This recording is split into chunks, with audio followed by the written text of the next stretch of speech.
মস্তান, আপনাকে কালু উস্তাদ কিছু সংবাদ পাঠিয়েছে। হ্যাঁ বল, তোদের কালু কি সংবাদ পাঠিয়েছে? কালু উস্তাদ বলে পাঠিয়েছে সামনে পঞ্চায়েত ভোট, তা 4খানা বুথে ছাপ্পা ভোট চলবে। বেশ ঠিক আছে। তা কালু উস্তাদ বলেছে বুথ দখল করার জন্য যা মেশিন আর বুম লাগবে সেটা আপনি দিবেন। তোর কালু উস্তাদ তো একটা গুদমারানি ছুঁড়াছে। আগের পঞ্চায়েত ভোটে 3খানা বুথে ছাপ্পা মেরে ওকে আমি পঞ্চায়েত দখল করে দিলাম। আগের ইলেকশনে 3-3টে মেশিন আমার হারিয়ে দিয়েছে। এবার মেশিন হারাইলে আপনাকে কিনে দেওয়া হবে, আর আমাদের বাড়ি থেকেও কিছু লোক থাকবে, তারা সব ইস্পাত লোক। সব মেশিন চালানোর দিক দিয়ে এক একজন এক এক রকমের ভাগ। ঠিক আছে বলে দিবি, এবারও পঞ্চায়েত ভোট ওই পাবে।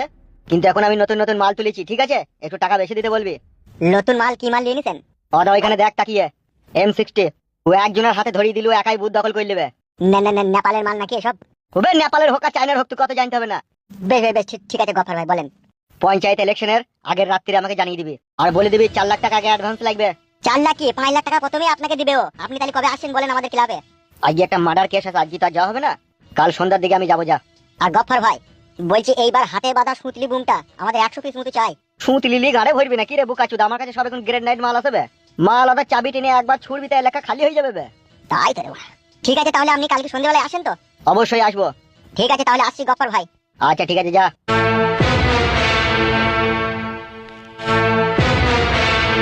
আমরা তো সব বাড়িতে বলা বলি করছিলাম যে ছেলেটা খুব মেহনত কষ্ট করে ঘরটা বানাইছে। তা যাক, কষ্ট করে ঘরটা বানিয়েছো, ভগবান তোমাকে দীর্ঘ আয়ু কায়েমি করার সুযোগ দান করুক। আর একটা কথা হয়েছে জানো ছেলে, হ্যাঁ বলেন কাকা। এখন যা পরিস্থিতি, আর এই সমাজে বাবা মায়ের সাথে সন্তানের যে বিবাহ বিচ্ছেদ, বড় কঠিন বিচ্ছেদ। বাবার কথা আর বলেন না কাকা, বুঝলেন তো? ও একটা নাস্তিক না ফরমানি লোক। ও নিজের দিকটাই সব সময় বুঝলো। আজকে কাকা এই যে আমার শাশুড়ি, ইনি যেভাবে আমাকে নিজের ছেলের মতো ভেবে হেল্প করলো, আমার মনে হয় জন্ম দিয়া মা বাবা এইভাবে হেল্প করবে না। আপনারা তো সবই দেখলেন, আমার শাশুড়ি কাঁধে করে বাঁশ টিন কটকেট শুধু বই আনলো। হ্যাঁ গো, হ্যাঁ ছেলে, আমরা সবই দেখলাম গো। তা বুঝলেন কাকিমা, এই শাশুড়ি যদি একজন আমার না থাকতে দিলে আমার অবস্থা কি হইতো বুঝতে পারছেন তো? বাপ জামাই গো। বলো মা। আমি তোমার শাশুড়ি, আমি যতদিন এই পৃথিবীতে বেঁচে থাকবো তুমি কোনো সময় চিন্তা করবে না। আজ থেকে তোমার নতুন ঘর, নতুন সংসার। তুমি জানবে তোমার মা বাবা মারা গেছে, তারা তোমার সাথে যে বিশ্বাসঘাতকতা করেছে তার তো প্রমাণ আমরা নিজে। বলো। হ্যাঁ মা, ও বাবা মায়ের কথা কবে ভুলে গেছেন?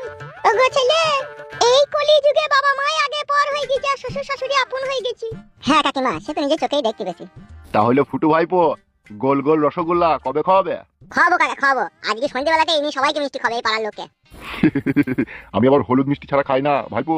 কোনো টেনশন নাই কাকা, সব রকম মিষ্টি আমি আনবো। হলুদ আনবো, কালো আনবো, সাদা আনবো, সব রকম আনবো। যে যেটা খাবে তাকে সেটাই দেবো। ওগো ছেলে। হ্যাঁ বলেন কাকিমা। বলছি নতুন বাড়িতে এলে চারটি বালক ভোজন করে বাচ্চা ছেলেকেও খাইতে হয়, সেটাও খাইয়ে দিবে? খাবো ওটা তো খাইতে হবেই। হ্যাঁ কাকিমা, ওটা খাওয়াবো। আমার শাশুড়ি বলেছে আমার এক জোড়া হাতে সোনার বালা আছে, সেটাকে বন্দুক দিয়ে একটা আস্ত খাসি কিনে সেটাকে খাওয়াবো সাদা ভাত আর খাসির ঝোল দিয়ে। ভাগ্য গুণে হাইরে শাশুড়ি পেয়েছিস বটে ভাইপো, সোনার বালা বন্দুক দিয়ে খাসির মাংস দিয়ে ভাত খাওয়াবে আমাদেরকে। ওটা দিন 15 পরে খাওয়াবো, বুঝলেন কাকা? এ অসুবিধা নাই, তুই দিন 15 পরে খাওয়া কি 20 দিন পরে খাওয়া, যখন খাইলেই হইলো। শাশুড়ি মা বলো। বলছি এই কটা দিন আর যাওয়ার দরকার নাই, এইখানেই থেকে যাও, ঠিক আছে? একবারে এই বাড়ির কাজকর্ম সেরে দিয়ে তখন একবারে যাবে। আর শ্বশুর যদি ফোন করে কিছু বলে সেটা আমি বলে দেবো। বেশ ঠিক আছে বলবে, চিন্তা নাই কাকা। খাসির ঝোল আর ভাত অবশ্যই খাওয়াবো।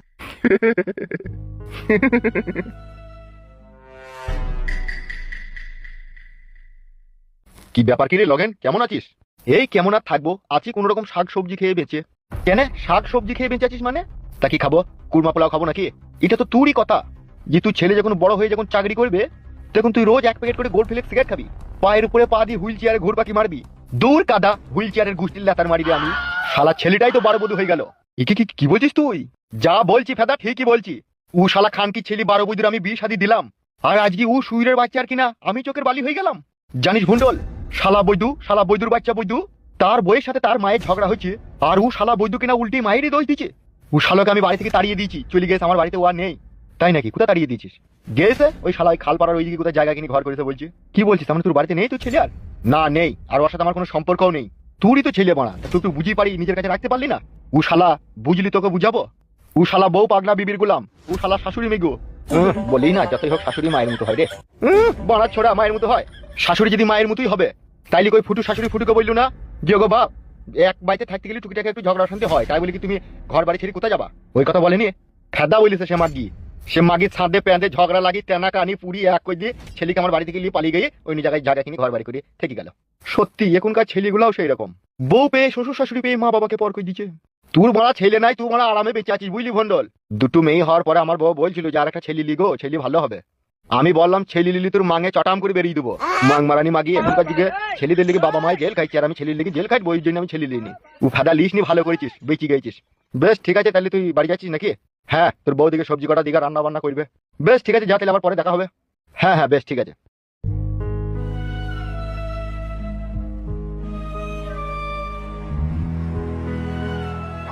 পরাণ যাই জ্বলিয়া রে, পরাণ যাই জ্বলিয়া রে, আহা কেমনে রাখি বান্ধিয়া এই মোহনের পাখি বান্ধিয়া, তুমি কাছে কত যে দূরে ওরে বধুয়া, পরাণ যাই জ্বলিয়া রে, পরাণ যাই জ্বলিয়া রে। ভাত মা চাপিছিস রে? কি রে, ভাত হয়ে গেছে? সাদা ভাই আর কালু ভাই পাঠিয়ে গেছে। দি ভাত চাপাইনি? না চাপাইনি। বে দিদি ভাত না চাপি তুই পরান যাই জ্বলিয়া মারাছিস? ও মামা, তুমি ভাত খাবাটা তুমি রান্ধোগা? কি কি লয় বলা, ঠিকই বলছি। কালো কুকুর ভাই আর সাদা কুকুর ভাই ওরা মানা করে গেছে ভাত রাঁধতে। কি বে, তা আমরা ভাত খাবো না? এতক্ষণ যার সাথে প্রেম করে আলা সে ভাত দেয়নি তোমাকে? কি বে? কি বে মামা মারাইছি, তুমি মামা বলে জামু তাই নাকি? কি রে?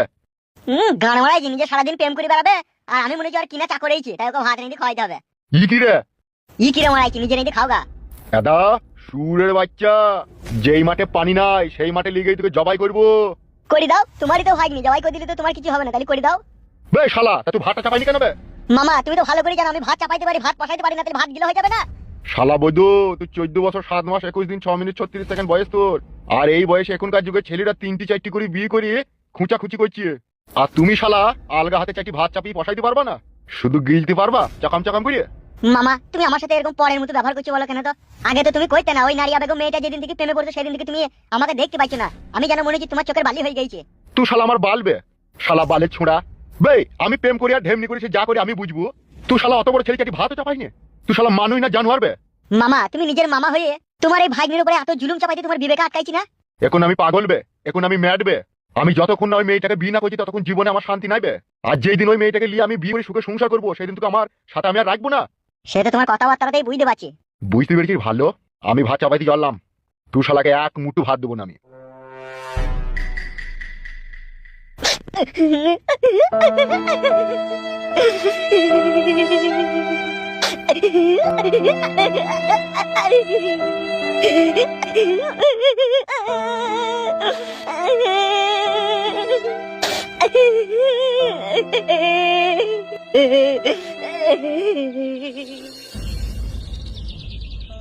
তবে রঙ্গিলা যে ব্যবহারটা আমার সাথে করলো একদম লিগেল করলো না, আনলিগেল করলো।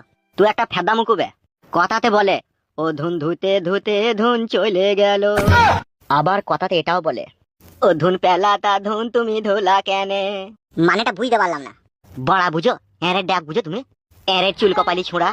একজনা মাঠে জমি চাষ করছিল, আর যে ব্যক্তি জমি চাষ করছিল তার বউ মাঠে তার জন্য ভাত নিয়ে গিয়েছিল, আর তার বউ তাকে ডাকছে ওগো ফালটাকে রেখে দিয়ে এসে ভাত কটা খেয়ে নাও। তখন সেই ফাল চাষি বলছে দাঁড়া আর এক পাক ঘুরিয়ে দিয়ে খেছি। যেই এক পাক ঘোরাইতে গেছে আর অমনি ফালে একটা মুটা পারানি সোনা চ্যাঙল লেগে গেছে। তখন সেই ফাল চাষি চিল্লিয়ে তার বউকে বলছে বউ গো পেয়ে গেছি এক অমূল্য ধন। তখন তার বউ বলছে কই দেখি এইখানে নিয়ে এসো। যখন সেই সোনা চ্যাঙটা তার বউয়ের কাছে নিয়ে যায়, সেই সোনার চ্যাঙরের মধ্যে হালকা পাতলা করে একটু কাদা লেগেছিল, আর পাশেই একটা বড় নদী ছিল। তখন তার বউকে বললো দাঁড়াও এইটাকে এই নদীর জলে একটু ধুয়ে নিয়ে আসি, তাহলে ভালো করে বোঝা যাবে এটা কি। তখন সেই সোনার চ্যাঙরটাকে কষলিয়ে কাশলিয়ে ধুইতে গেল আর পিছলি নদীর জলে পড়ে গেল। তখন সেই ফাল চাষি তার বউকে বলছে ওগো বউ গো অমূল্য ধুন নদীর জলে পিছলি পড়ে গেল। তখন তার বউ বলছে ওগো তুমি একই কাজ করলে গো, ও ধুন পেলা তা ধুন ধুলা কেন। তখন ফাল চাষি ডেঙ্গাতে উঠে বলছে ও ধুন ধুইতে ধুইতে ধুন চলে গেল। বউ তখন বলছে ও ধুন পেলা তা ধুন তুমি ধুলা কেন। তার রঙ্গিলার সাথে তো তোর আই বড় থেকেই ভাবছিল, তুই আই বড়তে তাকে পেলি না। তার বিয়ে হয়ে এসে স্বামীর বাড়ি চলে গেল, তার বিয়ের পরেও আবার তোর সাথে লাইন হইলো, আবার তোর কাছ থেকে সে চলে গেল। তার মানেটা এইটাই দাঁড়াইছে ও ধুন ধুইতে ধুইতে ধুন চলে গেল। তা তুই গোড়াতে গন্ডগোল করে দিয়েছিস, দিয়ে এখন যদি তুই তার জন্য হাই পস্তানি করিস, এটা করা কি তোর উচিত হবে? এখন মেয়ের অভাব নাই, একটা উটপাটাঙ্গা মেয়ে ধরিলে দিয়ে বিয়ে শাদী করে জীবনযাপন কর। উট পাটাঙ্গা মেয়েও বাড়া পেছি না। কি বলছিস বানা, তাইলে আমার শালিকে বিয়ে কর। শালি আছে তোর? থাকবে না মানে অবশ্যই আছে। আই বড় তো তুই আমার বন্ধু হয়েছিস, তোকে আর মিথ্যা কথা বলবো না। শালির আমার 3বার বিয়ে হয়েছিল, কোনো ভাতারের ভাত সে ঢেমুন খায়নি। এখনো সে রাত দিন অনলাইনে মোবাইলে ভাতার খুঁজছে। তা তুই যদি বলিস তোকে লিগে একটু যোগাযোগ করে দেবো। তিন ভাতারই তো শালি, তাই তো? ইয়েস। আমাকে বিয়ে করলে সে চার ভাতার হবে, তাই তো? ইয়েস। সে কি বড় আমাকে তাহলে আর স্বামী বলে মানবে বিয়ের পরে বল? সে তার জীবনে তিনটে তার ভাতারই ছিল, সে তিন ভাতারই স্বামীর মুখে লাত মেরে সে পালিয়ে গেছে। তা আমার মুখে লাত মারতে কি তার আর সময় লাগবে মারা? তাহলে হ্যান্ডেল মেরে জীবনটা কাটা মারা। হ্যান্ডেল মারলে সেরাতে টান ধরে গেছে। তাইলে আমার শালিকে একবার দেখ, পছন্দ হলে কই লিবি, হ্যান্ডেল মারা থেকে তো ভালো হবে। ঠিকই বলেছিস, তাহলে চো লিখে দেখা একবার আমাকে। চো তাইলে। বেশ চো।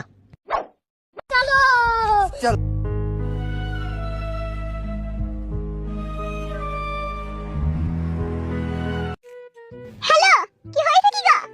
বলছি বাড়ি এসো বউ। যাবো গো যাবো, আর কদিন দাঁড়াও যাবো। জামাইয়ের ঘরটা হয়ে গেছে, আর একটু কোথায় কি সুজা শান্তি করতে বাকি আছে, সেটা হয়ে যাক দিয়ে চলে যাবো।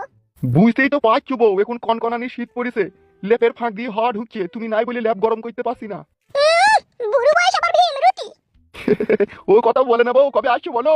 এই শোনো, এখন 2 সপ্তাহ টাইম লাগবে যেতে। কি গান মারাবা তুমি 2 সপ্তাহ এখানে? যা বলছি শোনো, এখন আমি 2 সপ্তাহ যেতে পারবো না। কি গো বউ? এই কি লয়, রাখা রাখা ফোনটা রাখা, এখন জামাই চলে আসবে বাড়িতে। তুমি তো এতদিন গিয়ে থাকো না, তোমার আবার মনের কোনো মতলব খারাপ নাই তো বউ? না না, কোনো মনের মতলব খারাপ নেই, তুমি যেমন আছো তেমনই থাকো, আমি ঠিক যাবো। আর জামাই বাবাজি কই? সে কি গোয়ালের ভেড়া, তাই সব সময় গোয়ালে বাঁধা থাকবে? সে গেছে কোথায় বন্ধু বান্ধবদের সাথে বসে আছে। কথার মধ্যে একটা ট্যাঙ্গা ট্যাঙ্গা ভাব লাগিয়ে বউ তোমার। বকি না ফালতু মাথা গরম করি না, ফোনটা রাখে। বেশ ঠিক আছে, তাড়াতাড়ি চলে আসবে। বেই রাখো। বউ বনা আমাকে এরকম চিরবিরানি কথা বললো কেন বনা? মাগিটা আবার জামাই বাড়িতে গিয়ে কারোর সাথে ঘাবলা করছি না তো আবার? কি জানি ভগবান, কি যে হয়েছে কোনো এখানে, তুমিই জানো। কে ফোন করেছিল মা? কার সাথে কথা বলছিলি? কে আর ফোন করবে? তোর আব্বা কাটা কুকুর বেটা ফোন করেছিল। কি বলছিল কি? কি আর বলবে? অধুয়ানি কুকুর বেটা। বাড়ি আসতে বলছি, বাড়ি আসার লাগি বলছি। ও এ মা, কি বল? বলছি বেগুন দিয়ে চিংড়ি মাছ দিয়ে আলু দিয়ে চচ্চড়ি করলে খাবি তো? কেন টি জমাই কালকে বললো নদী থেকে পাবদা মাছ নিয়ে আনবি, আনবি নাকি? তার কথা আর কি আর বলবো মা, তার পুনাই এক কথা, তার মুখে এক কথা। ওই কালকে কার ওই চিংড়ি মাছ আছে, ওইটাই বেগুন দিয়ে চচ্চড়ি করছি। করগা যা ভালো লাগবি করগা। আর ভাত হয়ে যাওয়ার পরে ওই চুলিতে দুটো বেগুন পুড়িয়ে নিবি। বেগুন ছানা খাবে? হ্যাঁ, আজ 3-4 দিন থেকে বেগুন ছানা খাইনি, জিভটা লক লক করছি। কাঁচা লঙ্কা তো নাই। সে মা আমি ফাটা কুকুর বেটা জমাই ঘরে কিছুই আনি রাখেনি নাকি? গেছে তো বাজারে, সে আসুক। যা ভাত তো চাপা যা। কি করবো আমি এখন, কিছুই বুঝতে পারছি না। মরুভূমি গো, তোমার জন্য রাত্রিরে চিন্তাতে আমার ঘুম আসছে না। বুকের ভিতরটা কেমন ধরাস ধরাস করছে। আমি যদি পাখি হতাম, উড়ে তোমার কাছে চলে যেতাম, তোমার বুকে মাথা রেখে আমি ঘুমাতাম। ওহ মরুভূমি, কি ভালোবাসা জালে তুমি আমায় বন্দি করলে। ঘুম আসছে না রাতে, আমি যে তোমার প্রেমে সত্যিই পাগল হয়ে গেছি মরুভূমি। আমার এই হৃদয় জুড়ে শুধু তুমিই রয়েছো মরুভূমি, আমি তোমায় কখনো পার করব না। শাশুড়ি মা টুকি। কি হইলো? শাশুড়ি মা কেমন টুকি করে নাকি? ই যা বাড়ারে, ভুল হয়ে গেছে রে। বিটি দিয়েছি তোমাকে আমি, আর আমি তোমার শাশুড়ি হচ্ছি। শাশুড়ির সাথে কিরকম কি কথা বলতে হয় সেটা আজ পর্যন্ত শিখনি। এক সময় মাথায় কাজ করে না, ক্ষমা করে দেন মা। যাক গিয়ে এসব কথা বাদ দাও। তোমার শ্বশুর ফোন করেছিল, বাড়ি আসার লেগে বলছিল। আমি তোমার শ্বশুরকে বলে দিয়েছি দিন 10 পরে যাব। তোমাকে যদি ফোন করে তুমিও বলবে যে শাশুড়ি মা এখন যাবে না, দিন 15 পরে যাবে। 15 দিন পরে বলবো না 10 দিন পরে বলবো? ওই বলবে যা হোক একটা, এখন তো আমার যাবার কোনো ইচ্ছাই নাই। উইলু বাবালো, এখানে গান মারাবা নাকি তুমি? কি বললে তুমি? ই যা বাড়ারে, ভুলে কি বলি ফেললাম রে বাড়া। তুমি কি চাইছো আমি পালাবো নাকি? ভুল হয়ে গেছে মা, আমি মুখ ফসকে বেরিয়ে গেল। বাড়া কি বলে ফেললাম রে? সবই কি তোমার মুখ ফসকে বেরিয়েছে, না তুমি ইচ্ছাকৃত বলছো? মা গো, কিছু মনে করো না। যেই দিন থেকে আমি তোমার বিটিকে বিয়ে করেছি, রোজ বাতাস কি জিনিস বুঝতে পারছি না। কখন সকাল হয়েছে, কখন বিকাল হয়েছে, কখন রাত হয়েছে, সংসারের চিন্তায় বুঝতে পারছি না। আবার এইদিকে মা বাবার যে দুর্ব্যবহার আমার সাথে করলো সেটাও ভুলতে পারছি না। এই সব কিছু চিন্তা ভাবনাটা আমার ব্রেনের মধ্যে 24 ঘন্টা বুবু করে পাক মারছে। সেই জন্য মাথাটা আমার এক সময় অট্ট হয়ে গেছে। বুঝতে পারছি মানসিক চাপ তোমার ব্রেনে বেশি পড়ছে। তুমি একদম চিন্তা করো না, ভালো তান্ত্রিকের কাছে তোমাকে একটা মাদুলি লিডার ব্যবস্থা করব আমি। সেটাই ভালো হবে, একটা দিও তোমা। মাদুলি আজ তোমার এত দেরি হলো লাগো? কে বলছি কে দেরি হলো? অনেকক্ষণ হয়েছে আমি। তাহলে লিয়া না, দাঁড়িয়ে আছো কেন বলো এটা? বাজারে একটা দাও গো, বাপ জামাই যাও। হ্যাঁ যাই মা। বাজারে গিয়ে কি করো কি? ঢেমনিদের মুখ দেখো না, কি এত দেরি হয়ে আসছে? ঢেমনিদের মুখ দেখলি পাই কি আলু পটল টমেটো টমটো পাংটু চিংটি পাংটি একসাথে এত জিনিস মনে করে আনা কি সম্ভব বলো? লিজা বাজারে একটা ঘরে লিজা, ও সন্ধ্যা তো বকিস না যা। তোমার বিটি এক সময় আমার সাথে এমন ব্যবহার করে না, মনে হয় আমি নিজের মাথা নিজে নেড়া করে মাথাতে ঘোল ঢেলির মাথাতে আমি চটাম করে চটি করে মারি। লাও ধরো, আর এই বলতে হবে না। মনে হচ্ছে তুমি আমার ভাতার আর আমি তোমার বউ। কি লাচুদা মিনছে? ঠিকই তো বলছি।